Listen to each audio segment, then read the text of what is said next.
மக்களுக்கான சட்டங்களை நாம நிறைவேற்றினா அதுக்கு ஒப்புதல் தராம நிறுத்துறாரு. நாம ஒவ்வொரு முறையும் உயர் நீதிமன்றத்துக்கு போகணும்.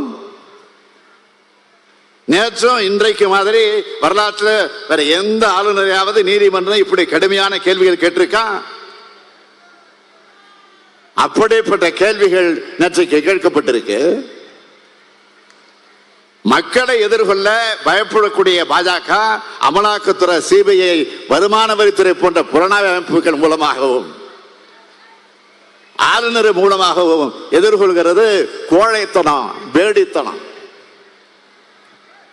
உங்களுடைய மிரட்டல், ஊரட்டல் அரசியல் அத்தனையும் மக்கள் கவனிச்சுட்டு இருக்கிறாங்க. இது இந்தியா கூட்டணிக்கும் பாஜகவுக்குமான யுத்தம் அல்ல, இது இந்திய நாட்டு மக்களுக்கும் பாசிச பாஜகவுக்குமான யுத்தம் என்று மறந்துடாதீங்க. இந்த யுத்தத்தில் மக்கள் தான் வெற்றி பெறுவாங்க. பாசிச பாஜக வேரோடும் வேரடி முன்னோடு வீழ்த்தப்படும்.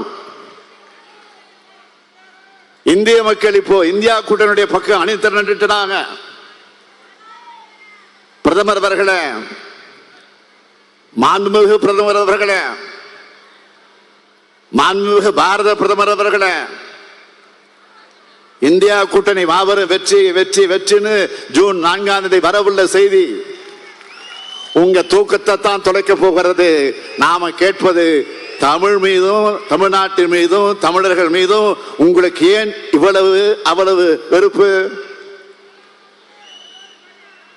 தமிழ்நாட்டுக்கு விரோதமாக எல்லாத்தையும் செஞ்சுட்டு தமிழ்தான் மூத்தமிழ்னு பிரதமர் மோடி நீலிக்கண்ணீர் வடிக்கிறார். வடிக்கலாமா? நான் கேட்கிறேன், சமஸ்கிருத வளர்ச்சிக்கு நீங்க கொடுத்த நிதி எவ்வளவு?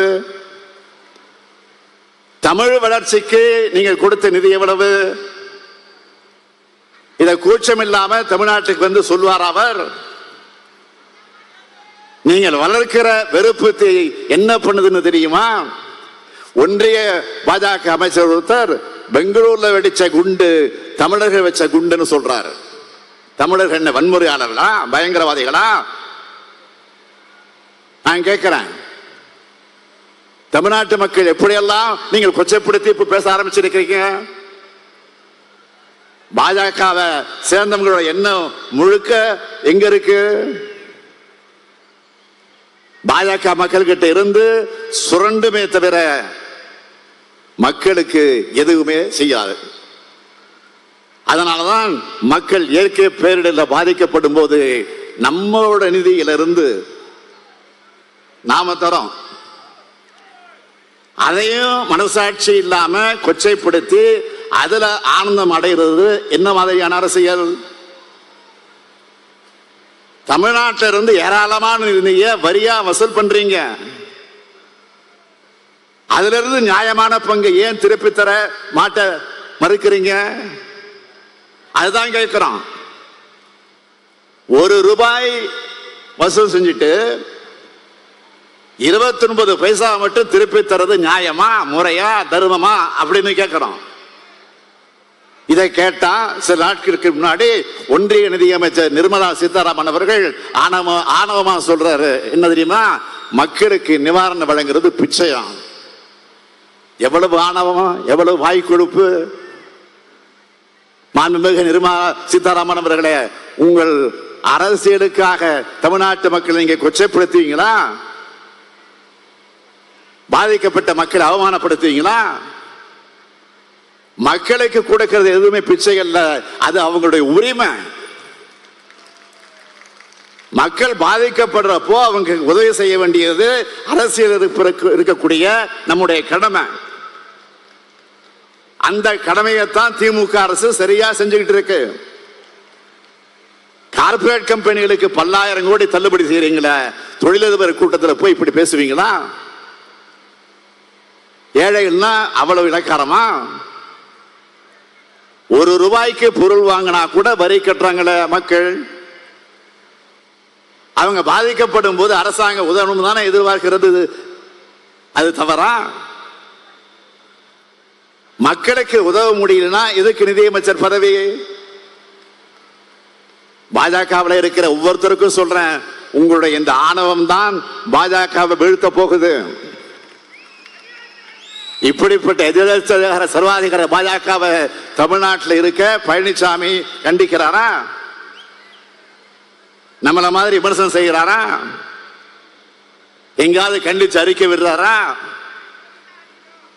குடியுரிமை திருத்த சட்டத்துக்கு ஆதரவாக வாக்களிச்சிட்டு சிறுபான்மையினர் நலன் பத்தி இப்ப பேசுறாரு பழனிசாமி. அவருடைய 2 கால ஆட்சியை நீங்க எல்லாம் மறந்துட்டு இருப்பீங்கன்னு தப்பு கணக்கு போடுறாரு பழனிசாமி. தூத்துக்குடி துப்பாக்கி சூடு, கொடநாடு கொள்ள தற்கொலை மர்மங்கள், பொள்ளாச்சி பாலியல் வன்முறைன்னு பழனிசாமி ஆட்சியோட அவலங்கள் நீண்ட பட்டியலை போடலாம். ஊழலுக்கு படிஞ்சிருக்கக்கூடிய அவருடைய கரங்கள் அவரை காப்பாத்திக்க பாஜகவுடைய கூட்டணி வச்சுக்கிட்டு பாஜகவுக்கு வாதம் தாங்கியாக இருந்துட்டு